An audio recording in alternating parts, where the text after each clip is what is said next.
Friends, welcome back to our channel. నేనైతే ఈరోజు సేమియా పాయసం చేస్తున్నాను. ఇంట్లో అయితే హోమ్ మేడ్ గీ వేసి మరి బయట కొన్నది అయితే కాదు, ఫ్రెష్గా మా ఇంట్లో అయితే తయారు చేసిందనమాట.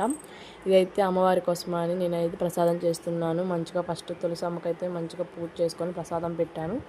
దీపారాధన కూడా చేశాను. తర్వాత అయితే ఈరోజు అయితే అవ్వకు పెట్టుకున్నారు. ఊళ్ళో అవ్వకు పెట్టుకోవడం అంటే ఏం లేదండి, 3 రాళ్ళకి అయితే పూజించుకొని మంచిగా అయితే అవ్వకు పెట్టుకుంటారనమాట ఇంట్లోనే. సో అమ్మవారి కోసమని వేపాకులు అండ్ రాగాకులు అయితే కోసుకొచ్చాను. అమ్మవారి దగ్గర అయితే పెట్టాను. పెట్టాకైతే అమ్మవారికి అయితే ప్రసాదంగా నేను చేసిన సేమియా పాయసం అయితే పెట్టాను. తర్వాత ఆకు ఒక పెట్టాను. అండ్ దీపారాధన చేయడానికి అయితే నూనె కూడా పోసేసి దీపారాధన అయితే చేశాను. దీపారాధన చేశాక నేనైతే ధూపం వేశాను. ఎప్పుడైనా సరే దీపారాధన కడ్డీలతోనే వెలిగించుకోవాలి అండి, అగ్గిపుల్లతో అయితే వెలిగించకూడదు.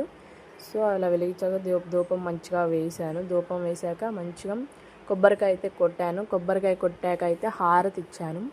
హారతి ఇచ్చాక అయితే అందరం దండం పెట్టుకున్నాము, ప్రసాదం తిన్నాము. అయిపోయింది మార్నింగ్ అయితే.